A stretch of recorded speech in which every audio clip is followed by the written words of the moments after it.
देखिए एक चीज होती है तकब्बुर। आखिर तकब्बुर कहते किसे हैं? देखिए तकब्बुर होता है किब्र से, मतलब अपने आप को बड़ा समझना, लोगों को जलील समझना, हकीर समझना, लोगों का कम दर्जा देना, लोगों को घटिया समझना, इसे कहते हैं तकब्बुर। और तकब्बुर की तारीफ ही की गई है अल-इम्तिनाउ अन क़ौलिल हक़्क़ि मुआनदतन व तकब्बुरन, हक बात से हट जाना, हट धर्मी अख्तियार करना, सिर्फ और सिर्फ किब्र और हट धर्मी और इम्तिना और मुआनदत की वजह से, यानी अपने आप को बड़ा जताने के लिए सही बात को भी कबूल ना करना, इसे कहते हैं तकब्बुर। अपनी बात पर अड़े रहना, इसे कहा जाता है तकब्बुर। और यह अल्लाह की चादर है, और जो बंदा अल्लाह की चादर को खींचेगा अल्लाह ताला उसे जलील और रुसवा कर देंगे। नबी पाक सल्लल्लाहु अलैहि वसल्लम ने फरमाया तकब्बुर अल्लाह की चादर है, जो इसे खींचेगा अल्लाह ताला उसे रुसवा और जलील कर देंगे। अब मैं आपको बताता हूं कि तकब्बुर असल में होता क्या है, और तकब्बुर को हम क्या समझते हैं, और तकब्बुर असल में है क्या। तो जरा नबी पाक सल्लल्लाहु अलैहि वसल्लम के एक सहाबी हज़रत अब्दुल्लाह इब्न मसऊद हैं, उन्होंने तकब्बुर की वईद में एक हदीस पेश की है। उन्होंने कहा है कि रसूलुल्लाह सल्लल्लाहु अलैहि वसल्लम ने फरमाया तकब्बुर, जिस शख्स के दिल में एक राई के दाने के बराबर भी तकब्बुर होगा अल्लाह ताला उसे जन्नत में दाखिल नहीं करेंगे। यानी वो शख्स जन्नत में नहीं जाएगा जिसके दिल में राई के दाने के बराबर भी तकब्बुर होगा। अब तकब्बुर कहते किसे हैं और कैसा होता है तकब्बुर, तो यही सवाल एक शख्स नबी पाक सल्लल्लाहु अलैहि वसल्लम के पास लेकर के आया और उसने पूछा कि अल्लाह के रसूल, हर शख्स ये चाहता है कि मेरा खाना अच्छा हो, मेरा पहनना अच्छा हो, मेरे लिबास अच्छे हों, तो क्या ये तकब्बुर है?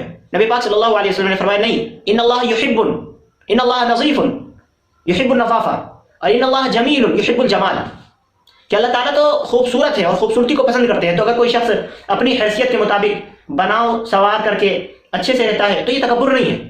तकब्बुर ये है कि अच्छे कपड़े पहनने के साथ साथ लोगों को जलील समझे, लोगों को हकीर समझे।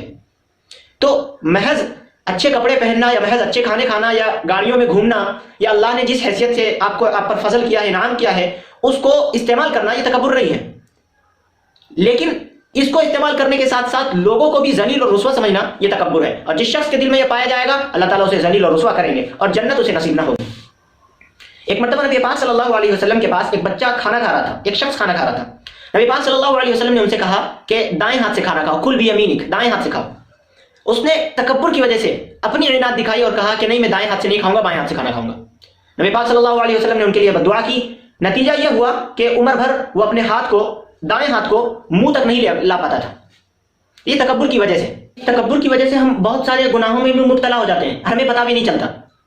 मैं आपको एक मिसाल बताता हूं कि हमें पता है कि 1400 साल पहले नबी पाक सल्लल्लाहु अलैहि वसल्लम ये फरमान हमें सुना करके गए हैं कि जिस शख्स की निकाह में कम से कम खर्चा हो वो निकाह उतना ही ज्यादा बाबरकत वाला है। लेकिन हमारे यहाँ क्या होता है? हमारे यहाँ इसका उल्टा होता है। हमारे यहाँ समझते हैं कि जिस शादी में, जिस निकाह में ज्यादा से ज्यादा खर्चा किया जाए वही निकाह सबसे बाबरकत वाला है, और वही निकाह माना जाता है कि हाँ ये शादी हुई हमारे मोहल्ले में, वरना और शादी नहीं हुई। ये हमारे यहाँ जहन बन चुका है लोगों का कि निकाह में ज्यादा से ज्यादा खर्चा करने पर लोग फख्र महसूस करते हैं और कम खर्च करने पर अपने आप को जलील समझते हैं कि एक ही बेटी है, एक ही बेटा है, ये दूसरा बेटा है, तीसरा बेटा है, 2 शादी हम घर में कर चुके हैं, तीसरी शादी धूमधाम से ना करेंगे, उससे ज्यादा खर्चा करेंगे। फलाने आदमी का निकाह 2 लाख में हुआ, हम 3 लाख में ये निकाह करेंगे, 4 लाख खर्चे हुए, हम इससे ज्यादा करेंगे। यानी एक दूसरे को नीचा दिखाने के लिए हम शादियों में बिला वजह फजूल खर्ची करते हैं, और इसकी वजह सिर्फ और सिर्फ तकब्बुर है। लोग क्या कहेंगे, समाज क्या कहेगा, मुआशरा क्या कहेगा। अगर हम सस्ते में शादी निपटा के निकल गए, हमें ये सब की फिक्र है कि लोग क्या कहेंगे, मुआशरा क्या कहेगा, समाज क्या कहेगा, लेकिन कभी भी हमारे दिल में ये फिक्र नहीं आई कि अल्लाह का रसूल हमसे क्या कह रहा है और अल्लाह का रसूल कल क़यामत के दिन हमसे क्या कहेगा, मेरा रब हमसे क्या कहेगा।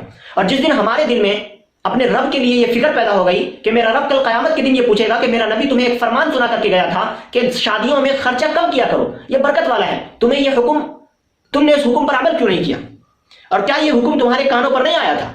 क्या तुम्हारे उलमा ने या तुम्हारे लोगों ने तुम्हें नहीं बताया था कि शादियों में कम खर्चा करना निकाह की बरकत का बाइस है? हम बहुत ज्यादा खर्चा कर लेते हैं और तकब्बुर की वजह से बहुत ज्यादा खर्चा करते हैं और यहीं से नहुसत पैदा होती है। और खाना है कि औलादे हमारी नेक हो, जड़ ही हमारी कमजोर है तो औलादे नेक कहां से होंगी? भाई जो निकाह जड़ है यही हमारी कमजोर है, और यहीं पर हमने गुनाहों का अंबार ला करके जमा कर दिया। कई तरह के गुनाह हम यहीं पर ला करके करते हैं। यानी शादी ब्याह में डीजे, नाच गाने, तहाशे, हल्दी की रस्में, फलाने ठिकाने, यानी हर चीज की बुरी रस्में सब के सब हमने शादी में घुसेड़ी हैं, और जो चीज होनी चाहिए थी उसको हमने निकाह से दूर कर दिया। तो बुरी रस्में जगह पकड़ चुकी हैं, और हम इस बात के ख्वाह कि इस निकाह के बाद से जो औलादें हों वो नेक हों, तो ये कहां से आएंगी? बुनियाद ही हमारी कमजोर है और हम सोच रहे हैं कि इमारत हमारी मजबूत हो, तो ऐसा नहीं हो सकता, कभी नहीं।